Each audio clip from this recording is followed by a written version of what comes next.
Today we will learn about the organization of the executive branch.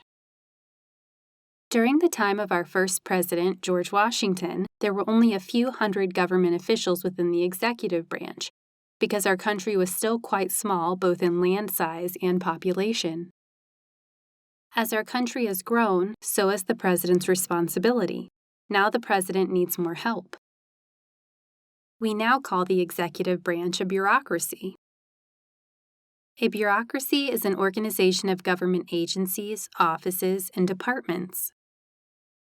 The bureaucracy that makes up the executive branch has over 3 million employees. To supervise these 3 million employees, the bureaucracy is headed by an administration of about 2,000 government leaders. The executive branch's bureaucracy is divided into two main parts. 1, the executive office of the president, and 2, the executive departments. First, we will discuss the executive office of the president.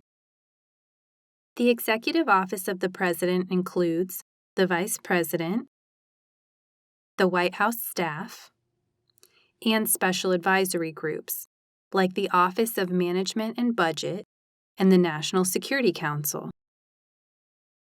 The only two duties given to the vice president in the Constitution are to preside over the Senate and vote in the Senate in case of a tie. However, some presidents may ask the vice president to do other tasks, like make trips to other countries and meet with foreign leaders. The White House staff includes the president's most trusted advisors, legal experts, office workers, speechwriters, press secretaries, researchers, and the chief of staff. They work closely with the president on a day-to-day basis, helping him with his most important issues. Within the White House office, there are several special advisory groups that help the president make important policies. One special advisory group is called the Office of Management and Budget, or the OMB. They help the president prepare the official yearly budget to submit to Congress. To create this budget, they must estimate how much the president's policies will cost. Another special advisory group is the National Security Council, or NSC. The NSC is made up of top military advisors and federal department heads from the security-related departments of the bureaucracy. They help the president with national defense and foreign policy. Now we will discuss the executive departments. The Constitution did not set a specific number of national departments within the bureaucracy. Departments have been added over time as they were needed. We currently have 15 departments. These 15 departments make up the largest part of the executive branch. Let's look at two examples of departments.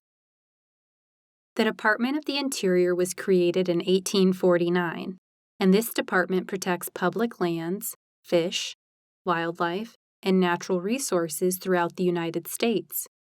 In addition, they oversee relations with Native American tribes. You may be familiar with the National Park Service. This is part of the Department of the Interior. The Department of Education was established in 1979. Though each state is in charge of their own public education program, the Department of Education is responsible for assisting each state, starting with elementary school all the way up to college programs. They conduct research and provide statistics on education, as well as historically promoting equal access to educational opportunities. Each department has a department head, selected by the president and approved by the Senate. Each department head is called the secretary of their department.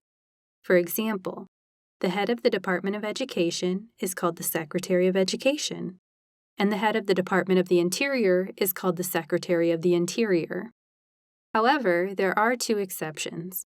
The head of the Department of Justice is called the Attorney General, and the head of Homeland Security is called the Director of Homeland Security.